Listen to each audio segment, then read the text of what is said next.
ओ level में part कौन सा था? सर्किट सॉल्विंग या डेफिनेशन?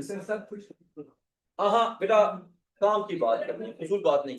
बच्चों फिर से मैं पूछता हूँ, ओ लेवल में रिलेटिवली डिफिकल्ट कौन सा पार्ट था? वाज इट डेफिनेशन और was it circuit solving? Circuit solve.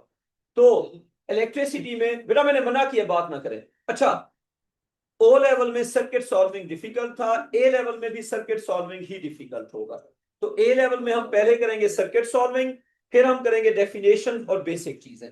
तो हेडिंग दो, सॉल्विंग इलेक्ट्रिक सर्किट्स। बेटा बात और आवाज नहीं, सॉल्विंग इलेक्ट्रिक सर्किट्स, इसको हम डीसी सर्किट्स भी कह सकते हैं। अच्छा, हमारा टारगेट होगा कि हम किसी तरह से सिलेबस कर लें 20 फरवरी तक। अगर हम 20 फरवरी तक कर देंगे तो ये बोनस होगा, 28 फरवरी से तो पहले करना ही है। सिलेबस जल्दी होगा तो आपको पास पेपर का बहुत टाइम मिल जाएगा, फिर आपकी तैयारी बहुत अच्छी हो जाएगी। इसलिए फोकस्ड होना है ताकि सिलेबस जल्दी खत्म करें। अच्छा, सॉल्विंग सर्किट्स, और इसको हम कहते हैं डीसी सर्किट्स। अब सबसे पहला काम, कुछ इक्वेशंस हैं जो आपने लिखनी है। पहली इक्वेशन, आर की इक्वेशन क्या पढ़ी थी ओ लेवल में? वी ओवर आई, लिखते जाओ। और कोई इक्वेशन जो आपको डिफिकल्ट लगे उसमें मुझे रोकना है कि ये इक्वेशन क्या है, वरना कॉमन इक्वेशन है जो आपने ओ लेवल में पढ़ी थी। अच्छा, इसी इक्वेशन को रीअरेंज करके क्या लिख सकते हैं? v is equal to I R. ठीक है, एक और इक्वेशन थी I is equal to q over t. एक और इक्वेशन थी, इसी को रीअरेंज करके Q is equal to I t. ये बहुत बेसिक इक्वेशंस हैं जो आपने ओ लेवल में पढ़ी हुई हैं and you should know them. अच्छा, उसके बाद अगर हम इसके आगे चलते हैं, यहां तक लिख लो बच्चों। अच्छा, अब आगे इक्वेशन लिखो पावर के लिए। पावर की तीन इक्वेशंस पढ़ी थी। पहली थी P is equal to I B. अच्छा एमन root, P is equal to I B में P क्या है बेटा? पावर। I क्या है? करंट। V क्या है? वोल्टेज। अच्छा, फिर एक इक्वेशन आपने पढ़ी थी P is equal to I square R. आसान, इसमें I क्या है और R क्या है? कहां पे हो आसान? हाँ, इसमें P हो गया पावर, I हो गया करंट, R हो गया रेजिस्टेंस। ठीक है, एक और इक्वेशन बेटा आपने पढ़ी थी P is equal to V square upon R. इसमें V क्या है और R क्या है? V है वोल्टेज और R है रेजिस्टेंस। और एक आखिरी इक्वेशन जो आपको याद होनी चाहिए वो थी वोल्टेज की बेसिक डेफिनेशन, और वो इक्वेशन थी voltage is equal to work over charge. ये मैंने ओ लेवल की सारी इक्वेशंस एक बार लिख दी हैं। ठीक है, और इसी को अगर वर्क को सब्जेक्ट बनाएंगे फिर क्या बनेगा? Charge into voltage.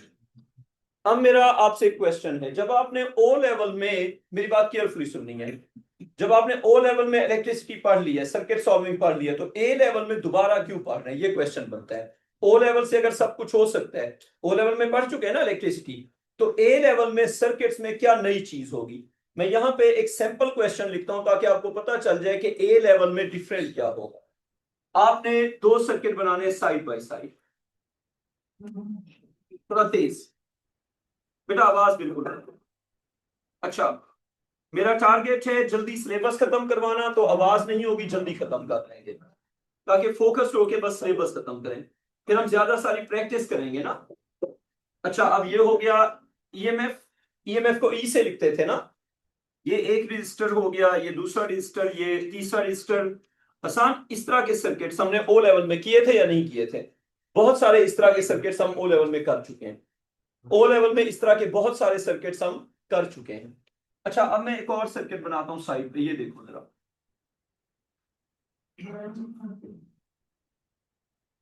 एक resistor, cell, resistor, cell, resistor, एक और सेल, रजिस्टर, और ये हो गया। ठीक है, अब ओ लेवल में we are limited to this circuit, A level में we have circuits of this type. No, what is the difference between the two circuits? आप ऑब्जर्व करें और मुझे बताएं आपको क्या डिफरेंस फील हो रहा है। इसके अंदर सेल सिर्फ एक जगह पे है, इसके अंदर बीच में बहुत सारे सेल घुसाए हुए हैं। ठीक है, तो प्रॉब्लम क्या होगा? जो आप कंबाइंड रेजिस्टेंस फाइंड करते थे वो आप इसके लिए फाइंड नहीं कर सकते। You can not find combined resistance for this circuit, the reason being कि जब बीच में सेल आ जाते हैं फिर कंबाइंड रेजिस्टेंस फाइंड नहीं हो सकती। तो इस तरह के सर्किट्स को हम ओ लेवल वाले मेथड से सॉल्व नहीं कर सकते। इस तरह के सर्किट्स को हम ओ लेवल वाले मेथड से सॉल्व नहीं कर सकते, इसके लिए कोई नए मेथड्स होंगे। तो ओ लेवल में सिर्फ होता था एक सेल, जहां पे एक सेल होगा वहां पे ओ लेवल की तरह सॉल्व कर दो। जहां पे ज्यादा सारे सेल्स होंगे वो ओ लेवल की तरह सॉल्व नहीं हो सकता। कोई कंफ्यूजन अब यहां तक? तो सर्किट सॉल्विंग में नई चीज क्या आ जाएगी कि सर्किट के अंदर एक सेल की जगह मल्टीपल जगहों पे और बहुत सारे सेल्स आते जाएंगे। उसको सॉल्व करने के लिए एक मेथड दिया था, उस बंदे का नाम था किरचॉफ। पाकिस्तानी लोग उसको किरचॉफ भी पढ़ते हैं, आपकी मर्जी, आप जो मर्जी पढ़ें। अच्छा, तो लिखे किरचॉफ्स लॉस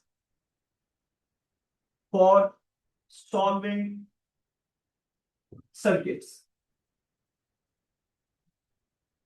हम किरचॉफ्स के लॉस को लिखेंगे फिर उनको एक्सप्लेन करेंगे। तो किरचॉफ्स के कुछ लॉस हैं सर्किट को सॉल्व करने के लिए जो आपको इलेक्ट्रिसिटी की प्रॉब्लम सॉल्विंग में हेल्प करेंगे। किरचॉफ्स के दो लॉस हैं। एक है number one, Kirchhoff's Kirchhoff's current Kirchhoff's current law, also called KCL। अच्छा, जब इलेक्ट्रिसिटी के क्वेश्चन करते हुए आपको कहें KCL, KCL का क्या मतलब होगा? Kirchhoff's current law.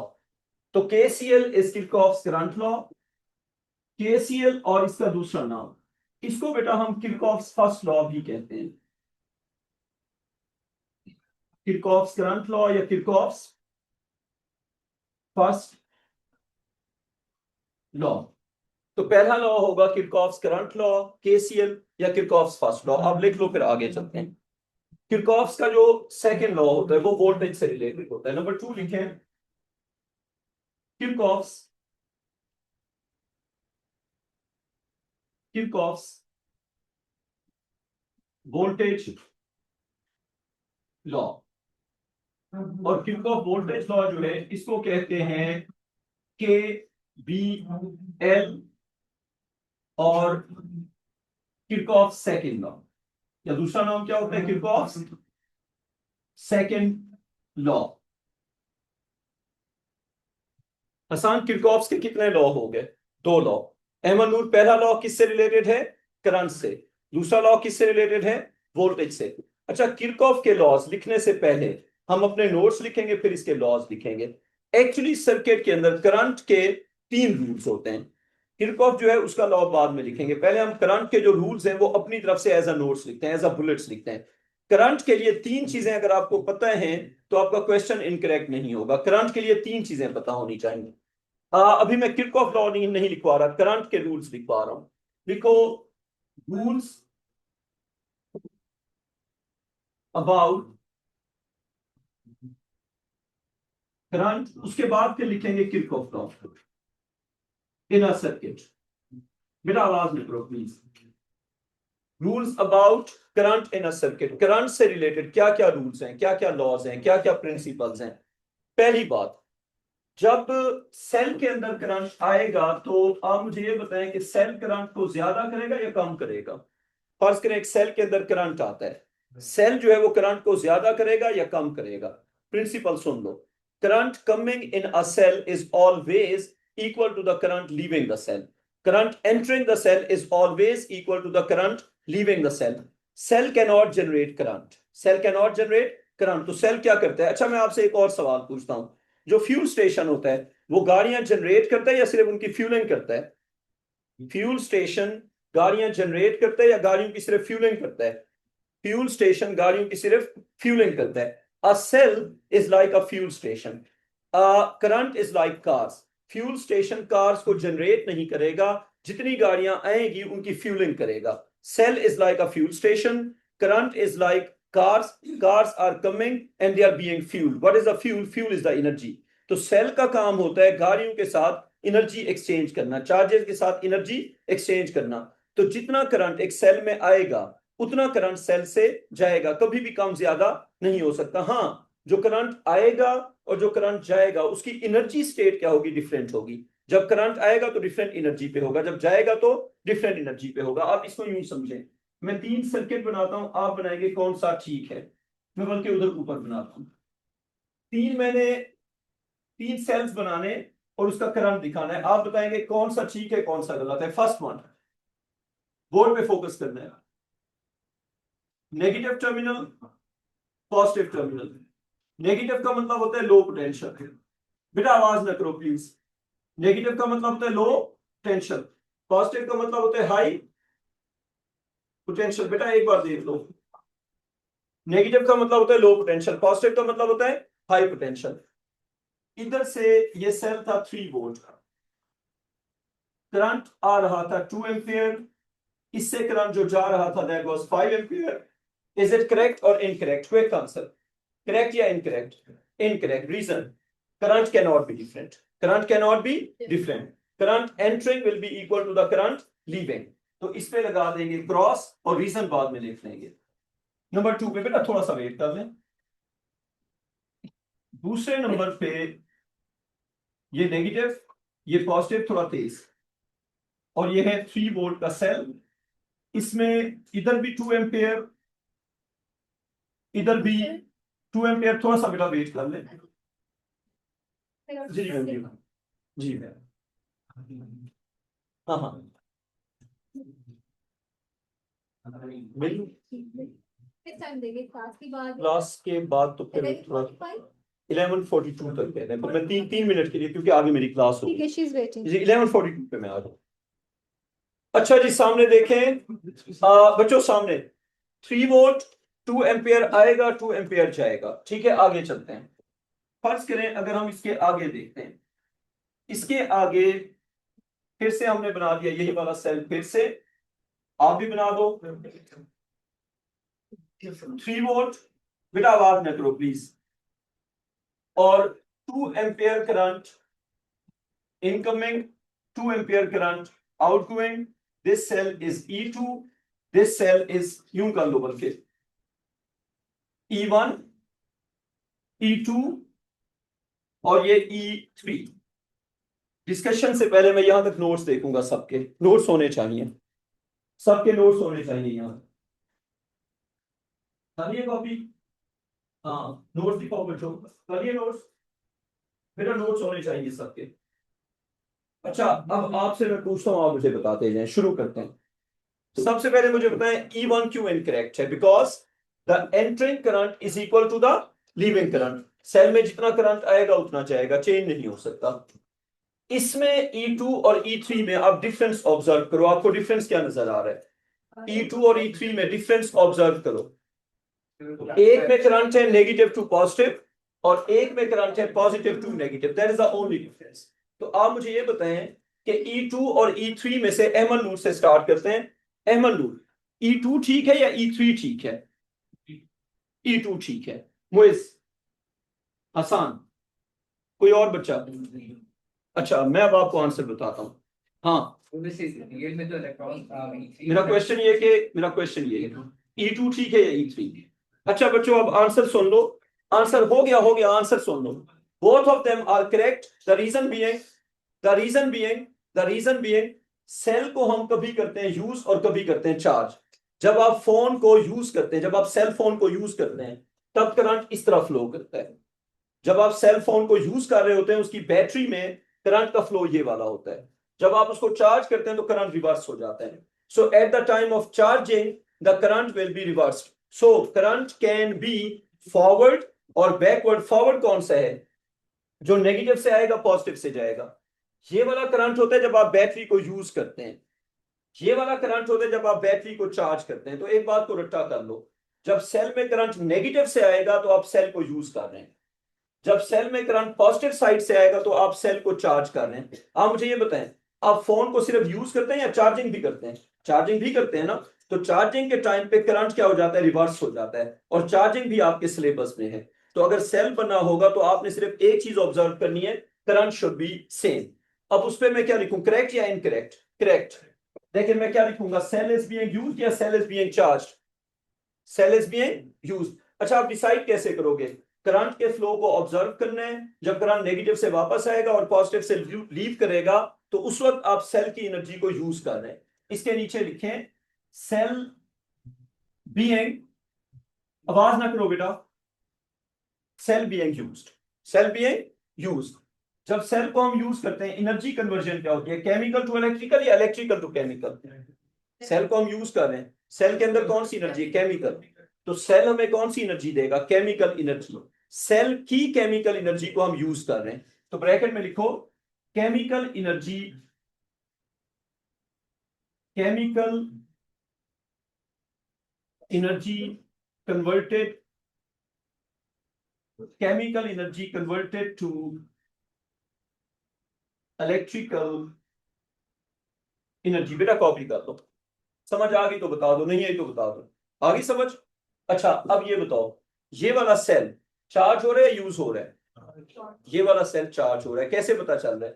करंट आ रहा है पॉजिटिव से और करंट जा रहा है नेगेटिव से, लेकिन दोनों साइड का करंट है सेम, दोनों साइड का करंट है सेम। तो इस सेल के साथ लिखेंगे cell being, cell being charge. अब इसकी चार्जिंग हो रही है, जब चार्जिंग होगी तो एनर्जी कन्वर्जन क्या होगी, इलेक्ट्रिकल टू केमिकल। कोई कंफ्यूजन अब यहां तक? अब सेल से रिलेटेड जो रूल्स हमने सीखे हैं वो हमने लिखते हैं। तो पहला जो हमने रूल सीखा है वो सेल से रिलेटेड है, तो लिखें current entering a cell, current entering a cell is, current entering a cell is always dash, current leaving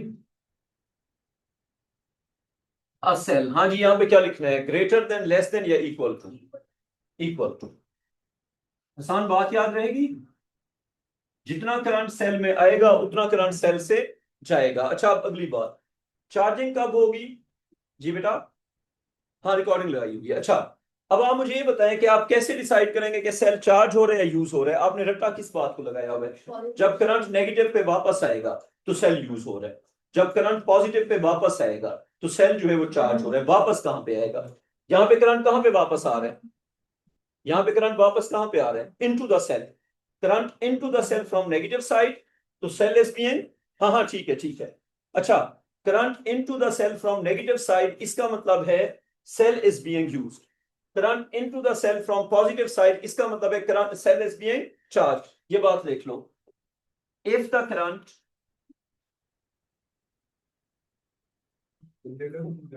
if current, if current enters the cell from negative side, then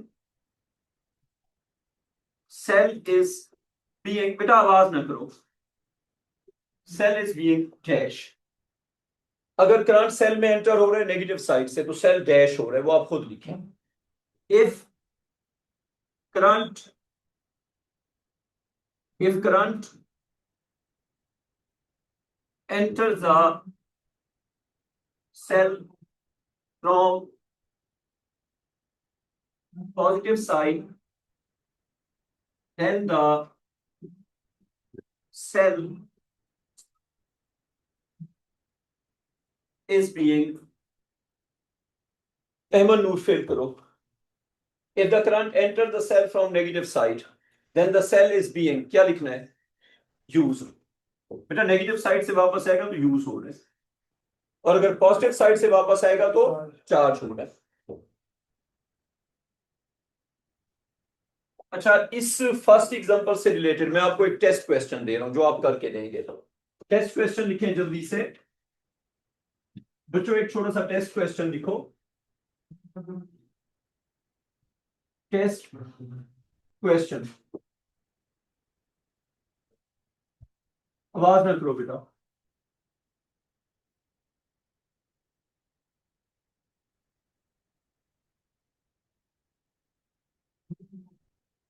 दो cell आपस में connect किए हुए हैं और current का flow दिखाया हुआ है, करंट इस तरफ है। ये करंट है। आवाज नहीं बेटा। Name the cell that is name the cell that is being used, that is being charged। हाँ जी करो फिर। Name the cell that is being used, that is being charged।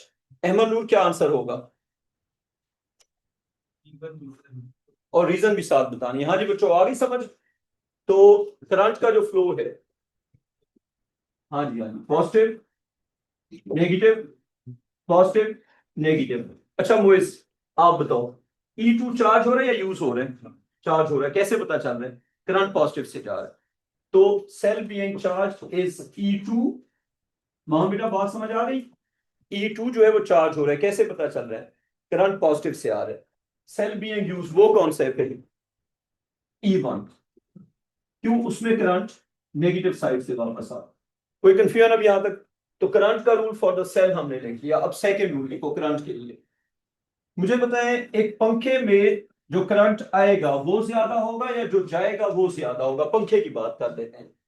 Second rule, किसी डिवाइस या रजिस्टर में कौन सा current ज्यादा होगा, द इनकमिंग और द आउटगोइंग? किसी रजिस्टर में या डिवाइस में जो करंट आएगा और जो करंट जाएगा, कौन सा करंट ज्यादा बड़ा होगा ज्यादा छोटा होगा? इसका आंसर ये है, the entering current is always equal to the leaving current for any device. कोई भी डिवाइस बेटा मैं कुछ बता रहा हूं, कोई भी डिवाइस करंट को कंज्यूम नहीं करती। किसी डिवाइस में जितना करंट आएगा उतना करंट जाएगा। तो डिवाइस कंज्यूम क्या करती है? एनर्जी। वो एनर्जी होती है, एनर्जी। बेटा करंट और एनर्जी को डिफरेंशिएट कर लो। करंट जो है वो होता है चार्जेस, एनर्जी होती है जो चार्जेस ने एनर्जी कैरी की हुई है, वो वोल्टेज होती है। तो जो डिवाइसेस होती हैं वो करंट को कंज्यूम नहीं करती, वो एनर्जी को कंज्यूम करती हैं। अच्छा पंखा जो है वो क्या खाता है, करंट या वोल्टेज? वोल्टेज। कोई भी डिवाइस वोल्टेज खाती है, कोई भी डिवाइस करंट नहीं खा सकती। सर्किट के अंदर करंट खत्म नहीं होता, कंज्यूम नहीं होता। Voltage is consumed, current is never consumed. Current split हो सकता है, कंज्यूम नहीं हो सकता। रोक के बताता हूं, एक बार सुन लो। सर्किट के अंदर जो करंट होता है वो कंजर्व करता है, करंट कभी भी कंज्यूम नहीं हो सकता। वोल्टेज कंज्यूम हो सकती है, समझ आ गई बात? तो कंज्यूम वोल्टेज होती है, करंट कंज्यूम नहीं होता। करंट सिर्फ क्या होता है? स्प्लिट होता है। तो अगर मल्टीपल ब्रांचेस बनेंगी तो करंट जो है वो स्प्लिट हो सकता है, कंज्यूम नहीं हो सकता। तो सेकंड पॉइंट देखें, current current entering a device, current entering a device or a resistor, current entering a device or a resistor is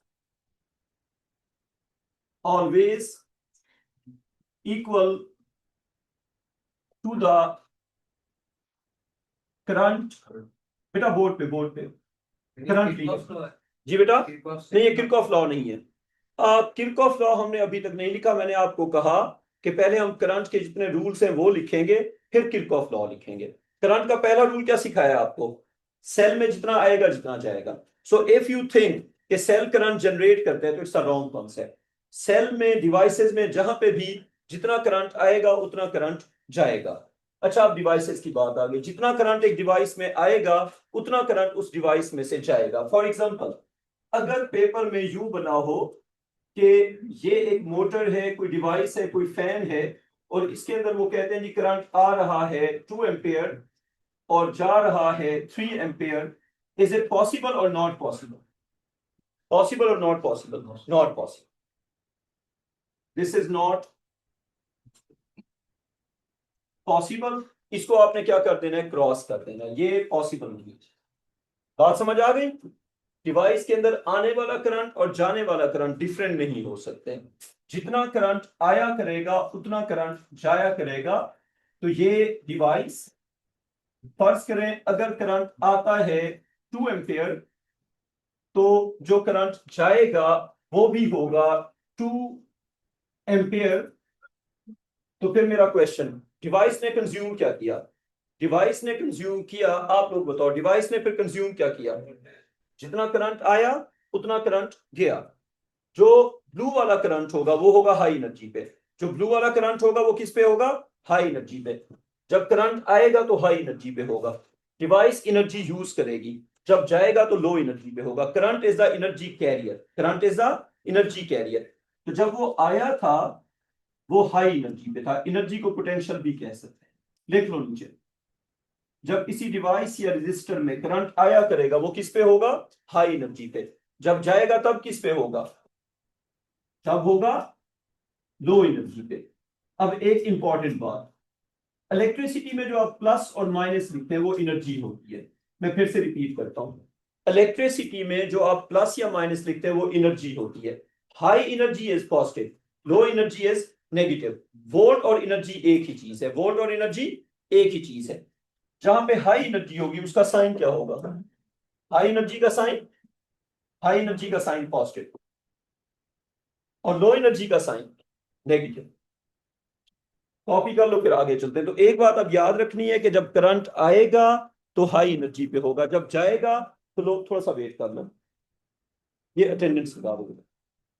जब करंट आएगा तो किस पे होगा? हाई एनर्जी पे। जरा अपना क्वेश्चन जल्दी पूछो। जो बोला उसमें ट्रांसफॉर्मर्स होते हैं तो सर उसमें तो करंट चेंज होगा। हाँ बेटा, जब आप ओ लेवल में ट्रांसफॉर्मर पढ़ते थे उसमें इंडक्शन होती थी, तो ट्रांसफॉर्मर के अंदर जो करंट का चेंज होता है इट्स बिकॉज ऑफ इंडक्शन। उसमें मैं एक बात क्लियर कर दूं, क्या प्राइमरी कॉइल और सेकेंडरी कॉइल का फिजिकल कनेक्शन होता है या नहीं होता? प्राइमरी कॉइल और सेकेंडरी कॉइल का फिजिकल कनेक्शन नहीं होता। We are discussing where you have the connection. जहां पे कनेक्शन होता है वहां पे करंट चेंज नहीं होता। Transformer is the only device that can change the current, but because of the induction वो करंट फ्लो नहीं कर रहा होता। बात क्लियर हो गई? अच्छा, अब फर्ज करें this device can not be a transformer, done. अच्छा, अब आगे आ जाए। फर्ज करें आपको एक रजिस्टर दिया हुआ है, ये है एक रजिस्टर, इस पे आर लिख दो। इस पे क्या लिखना है? आर लिखना है।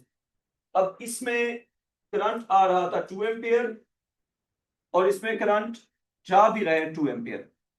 बताओ करेक्ट या इनकरेक्ट? करेक्ट। अब ये 2 एम्पियर और ये 2 एम्पियर दोनों में डिफरेंस क्या होगा? जो आएगा हाई एनर्जी पे होगा, जो जाएगा लो एनर्जी पे होगा। रेजिस्टर के साइन लगाओ, पॉजिटिव किस साइड पे होगा और नेगेटिव किस साइड पे होगा? रेजिस्टर का पॉजिटिव होगा जहां से करंट आएगा और नेगेटिव होगा जहां से करंट जाएगा, और ये याद भी रखना है। तो डिवाइसेस या रेजिस्टर के भी साइंस होते हैं, और नीचे लिख भी दो कि किसी भी डिवाइस या रेजिस्टर में जो प्लस माइनस होता है वो करंट के रिस्पेक्ट से होता है। नीचे सेंटेंस लिखो, करंट, आवाज नहीं बेटा, current in a device, current in a device और अ रेजिस्टर। बेटा ये लिखते जाओ, करंट इन अ डिवाइस और a resistor is always from dash to dash। फिल करके दो, शाबाश। करंट इन अ डिवाइस और a resistor is always from a dash to a dash. Positive कहां पे लिखना है, नेगेटिव कहां पे लिखना है? Positive to negative. लिख दी ये सारी बात। अच्छा, अब करंट का जो तीसरा रूल है वो लिख के फिर हम किरचॉफ लॉ लिखेंगे। करंट का तीसरा रूल, टोटल तीन रूल ही हैं, अब तीसरा लेते हैं। अच्छा, तीसरा रूल लिखने से पहले दो रूल्स को एक बार रिवाइज कर देते हैं। सेल के अंदर जितना करंट आएगा उतना जाएगा, सेल के अंदर जितना करंट आएगा उतना जाएगा।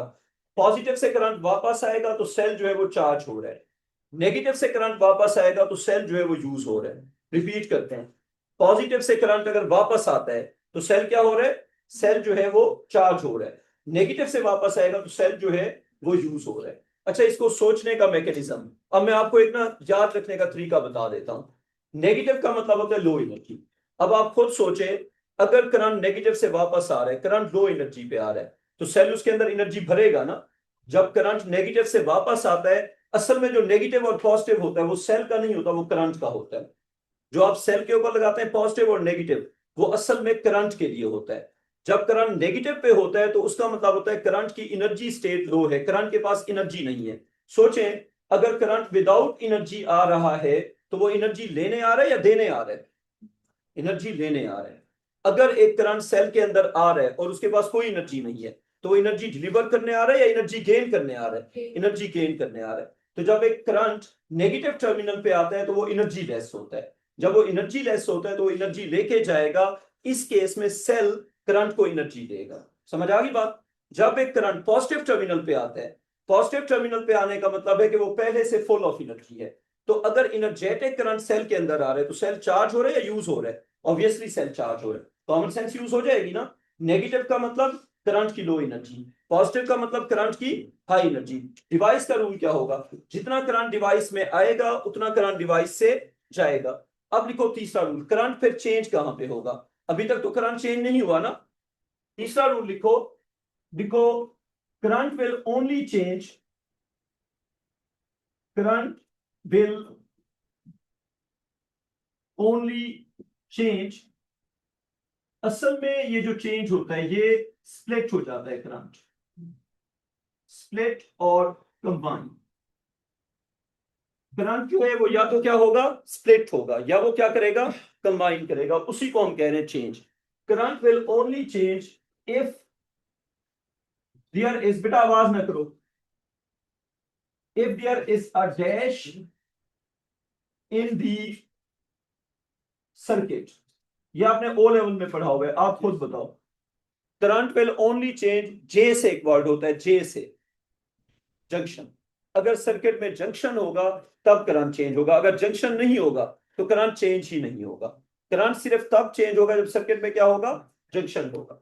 Current will only change, split और combine if there is a junction in the circuit.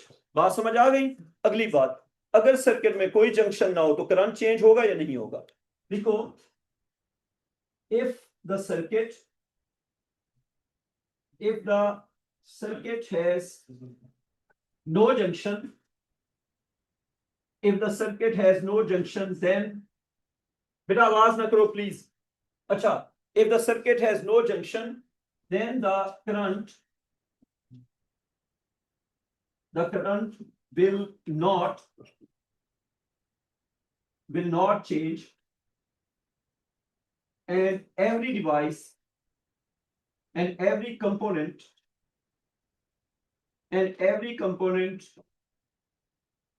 will have same current. बात को समझ लो, फिर आगे चलते हैं। अगर जंक्शन होगा तो करंट चेंज होगा, जंक्शन नहीं होगा तो करंट चेंज नहीं होगा। सो अ सर्किट विदाउट जंक्शन, उसके अंदर हर चीज का करंट क्या होगा, सेम होगा। ठीक, यहां से आगे नेक्स्ट क्लास में, और वीकेंड पे हम पास पेपर करेंगे किसके, डिफॉर्मेशन के। मंडे को डिफॉर्मेशन का टेस्ट होगा, only of 10 minutes, only of 10 minutes. जी जी, आपका पेपर है, मैं आपको दे दूं, वो मैं आपको पिक्चर भेज दूंगा। आगे से ना जब पेपर में वापस करो तो बच्चों एक सेकंड यार, वर्कशीट लेके जाओ बच्चों, वर्कशीट लेके जाओ बच्चों, वर्कशीट लाजमी लेके जाओ।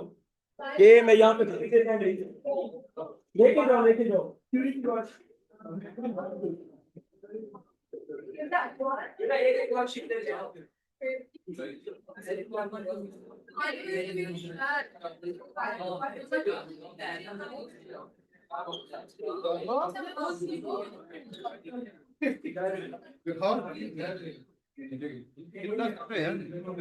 यार बहुत